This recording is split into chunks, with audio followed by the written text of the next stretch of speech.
What if Abraham, the father of faith, had a secret family, a lineage erased from history, but destined to return in the end times? Hidden in the shadows of the Bible, 6 sons born to a woman named Keturah carry a story so profound it could rewrite our understanding of God's plan. These forgotten descendants, sent away from the Promised Land, may hold a key to prophecies in Revelation. Are you ready to uncover a mystery that's been buried for millennia? The Bible is full of stories that feel like they belong to another world, tales of patriarchs, promises, and divine plans. But tucked away in the book of Genesis is a detail so subtle it is easy to miss, yet so powerful it could change how you see the entire biblical narrative. It's the story of Abraham's other family, a lineage born not to Sarah, the celebrated matriarch, but to Keturah, a woman who slips quietly into the text and out of history. Her 6 sons, Zimran, Jokshan, Medan, Midian, Ishbak, and Shuah, are names most people have never heard. They're the forgotten sons of Abraham, sent away from the Promised Land, their stories lost to time. But what if they're not lost to God? What if these sons, dismissed by history, are waiting to re-emerge in the final chapters of the Bible's prophetic story?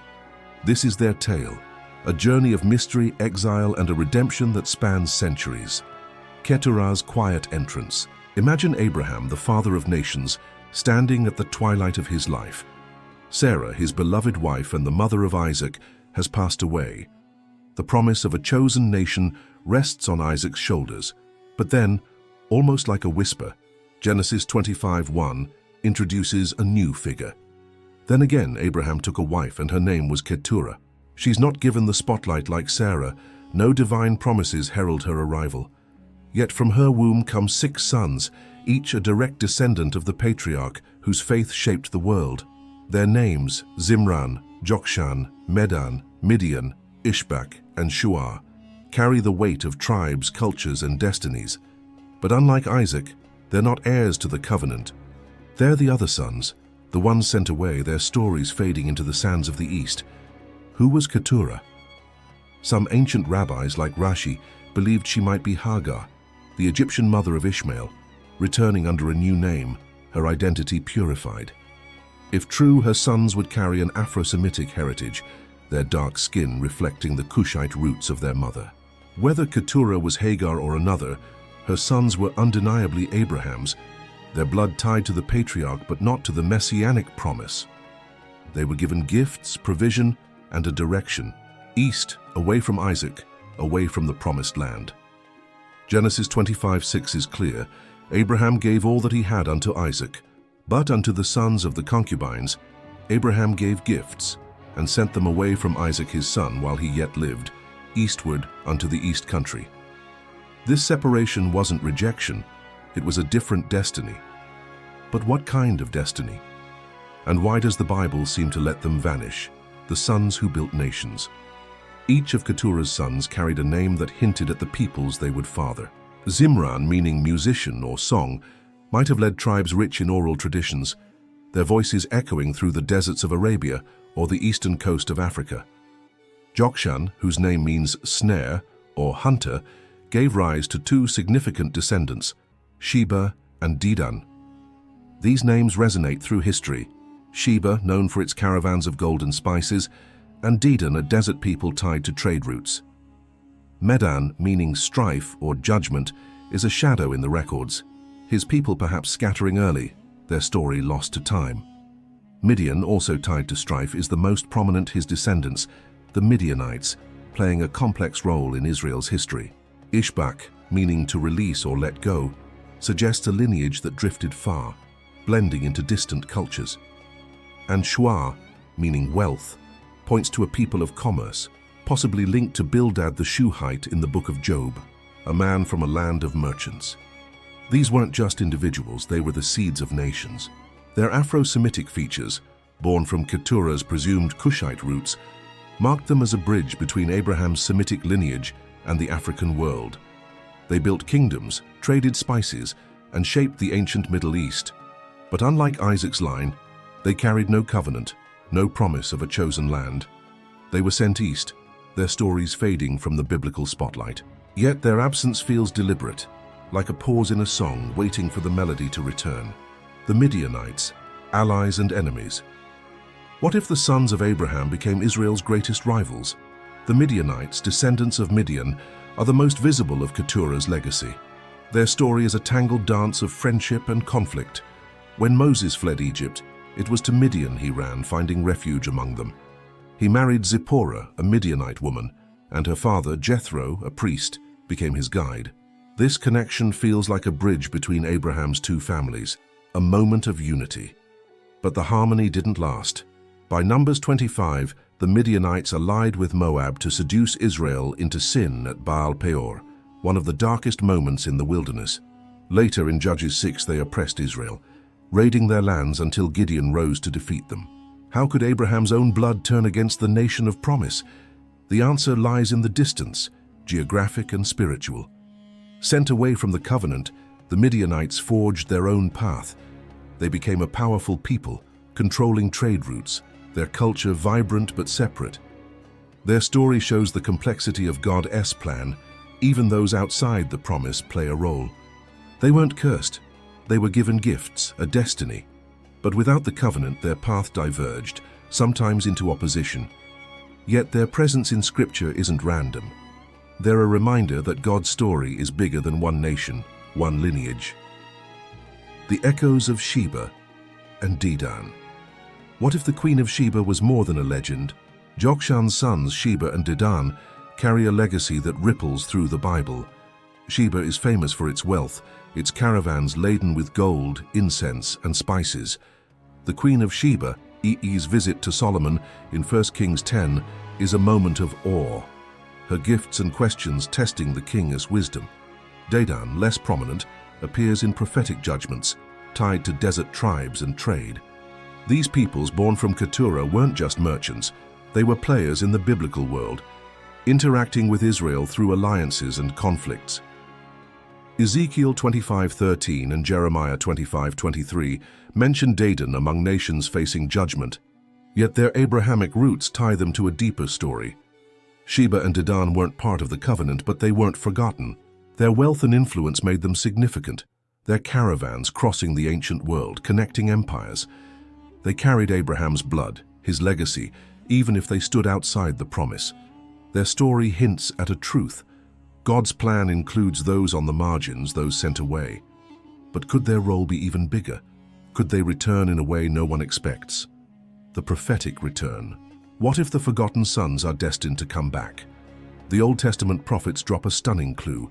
In Isaiah 66, a vision of Zion's future glory unfolds. The multitude of camels shall cover thee, the dromedaries of Midian and Ephah. All they from Sheba shall come. They shall bring gold and incense, and they shall show forth the praises of the Lord. Midian, Ephah, a son of Midian, and Sheba, descendants of Keturah, reappear not as enemies or traders, but as worshippers. They bring gold and incense, symbols of reverence and prayer, to honor the God of Israel. Psalm 72:10 echoes this. The kings of Sheba and Seba shall offer gifts. This isn't war or trade, it's worship, a turning toward the divine. This is no small detail. These peoples sent away in Genesis return in prophecy, their role transformed. Sheba, once a kingdom of riddles and riches, now brings praise. Midian, once an oppressor, carries offerings. Ephah, a name nearly lost, joins the procession. It's as if God is saying, I never forgot them. The sons of Keturah, excluded from the covenant, are reserved for a moment of redemption, a place in the restoration of all things.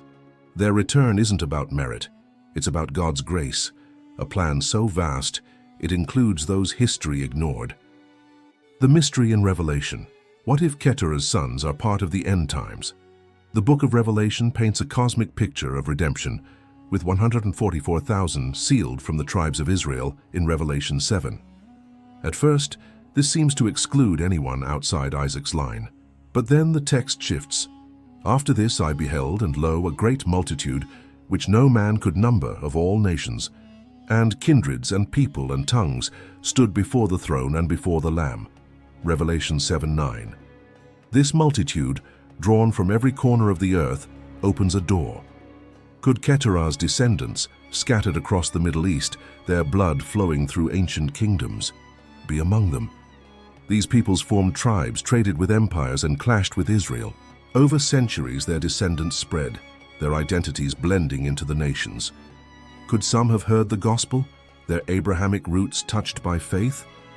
Jesus himself said in John 10:16, "And other sheep I have, which are not of this fold, them also I must bring, and they shall hear my voice. And there shall be one fold and one shepherd." While not directly about Keturah's sons, this verse echoes a truth. God's redemption reaches beyond the expected. The forgotten sons, sent east with gifts, may stand among the redeemed, their robes washed in the blood of the Lamb. This isn't doctrine, it's mystery. The Bible doesn't spell it out, but it leaves the door open. The descendants of Keturah, absent from the covenant, are never erased from God's plan. Their return in prophecy suggests a purpose, a role in the final act. They're not the chosen, but they're not forsaken. Their story is a thread in the tapestry of redemption, hidden but never lost. The theological silence. Why have we ignored this story? For centuries, preachers and scholars have overlooked Keturah's sons. Sermons focus on Isaac, Jacob, Moses, David, heroes of the covenant. Keturah's lineage is a footnote, dismissed as irrelevant. But is this silence biblical, or is it our own? Have we missed something vital by ignoring these forgotten peoples? The Bible's silence isn't rejection, it's suspense, a holding back for the right moment. God hides to reveal, buries to resurrect. The sons of Keturah aren't cursed, they're given gifts, a destiny, a place in the story. This silence challenges us. We focus on the chosen, but God sees the overlooked. The Midianites, Sheba, Dedan, they're not just historical curiosities. They're proof that God's plan is bigger than our narratives. They remind us that redemption isn't limited to one people, one promise. The forgotten have a place, their story waiting to unfold. A call to remember. What does it mean to be part of God's plan? Keturah's sons teach us that no one is truly forgotten. They were sent away, their names fading from history, but God reserved them for a purpose. Their return in prophecy, bearing gold, incense, and praise, shows a God who includes the outcast, who redeems the overlooked. This isn't just a story about ancient tribes, it's about us. It's about the times we feel unseen, unworthy, outside the promise. The ever-living one sees us, just as it saw Zimran, Jokshan, Midian, and the rest. No one is beyond redemption. Imagine the descendants of Keturah, scattered across deserts and trade routes. Their lives a quiet echo of Abraham's faith. They built kingdoms, faced wars, and carried their father's blood into the world. Now, in the visions of Isaiah and Revelation, they return not as enemies but as worshippers. Their gifts laid before the throne. This is the beauty of God's story. It's never just about the chosen. It's about the forgotten, the exiled, the ones who seem to vanish but are never truly gone. What if you're part of this story? What if your life, your struggles, your unseen moments are seen by a God who never forgets? The sons of Keturah remind us that redemption is vast, that grace reaches the edges of the earth. Their story isn't over. It's waiting to be fulfilled. Will you see yourself in their journey? Will you trust that even the forgotten have a place in the divine plan? Comment below. Do you believe Keturah's sons are part of God's final redemption? Write, "I see the forgotten," if this story moves you. Share this video to spread their story, and subscribe to keep exploring the mysteries hidden in plain sight. The sons of Keturah are waiting. Are you ready to hear their call?